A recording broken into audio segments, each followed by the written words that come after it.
আসসালামু আলাইকুম রহমতুল্লাহ। আমি ডাক্তার মোহাম্মদ ইব্রাহিম। আশা করছি মহান আল্লাহর অশেষ রহমতে আপনারা সবাই অনেক অনেক ভালো আছেন।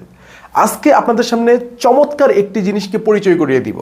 বন্ধুরা, মাহফিল অ্যাপ, এই অ্যাপটি ইতিমধ্যে মানুষদের মনের মধ্যে জায়গা করে নিয়েছে। কেন?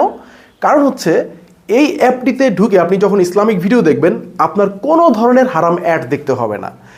কোনো মেয়ের চিত্র আপনার সামনে চলে আসবে না, কোনো ধরনের মিউজিক আপনার সামনে চলে আসবে না, যেটা নর্মালি ইউটিউব ফেসবুকে যখন আপনি ভিডিও দেখতে যান আপনার সামনে কিন্তু দেখা যায় যে একটি হঠাৎ করে একটা skip this ad after 5 second এমন একটা অ্যাড চলে আসতেছে। সেখানে আপনার না চাইলেও একটা মেয়েকে দেখতে হচ্ছে, গান শুনতে হচ্ছে।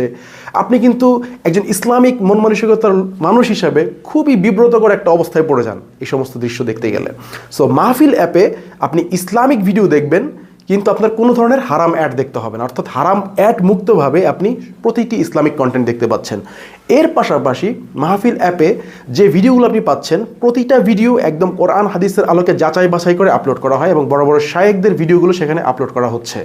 সো যারা এখনও মাহফিল অ্যাপটি ডাউনলোড করেননি, আমি মনে করি যে তারা অনেকটাই পিছিয়ে আছেন। আপনি এখনই এই মুহূর্তে প্লে স্টোরে চলে যান, প্লে স্টোরে গিয়ে মাহফিল লিখে সার্চ করুন এবং অ্যাপটি ডাউনলোড করে নিন। মাহফিল অ্যাপে আমিও কিন্তু আমার অ্যাকাউন্ট ওপেন করেছি, চাইলে আপনারা আমার ভিডিও দেখতে পারবেন এবং আরও অন্যান্য আপনাদের পছন্দের শায়েখদের ভিডিও দেখতে পারবেন। সো সম্পূর্ণ হারাম মুক্তভাবে যদি আপনারা ভিডিও দেখতে চান, আশা করি এই অ্যাপটি, এই প্ল্যাটফর্মটি আপনাদের জীবনে একটি তুমুল ধরনের পরিবর্তন নিয়ে আসতে পারে। এই ভিডিওটি শেয়ার করে দিন, যেন এটার একটি সোয়াবের অংশ আপনারাও ভাগিদার হয়ে যেতে পারেন এবং মানুষ যেন এই অ্যাপটা সম্পর্কে জানতে পারে। এবং আমাদের কিন্তু দীর্ঘদিনের একটা প্রচেষ্টা ছিল যেন আমরা হারাম মুক্ত একটি প্ল্যাটফর্ম করতে পারি, এবং আমার কাছে মনে হচ্ছে মাহফিল সেই প্ল্যাটফর্মটি। সবাইকে অসংখ্য ধন্যবাদ বন্ধুরা। আসসালামু আলাইকুম।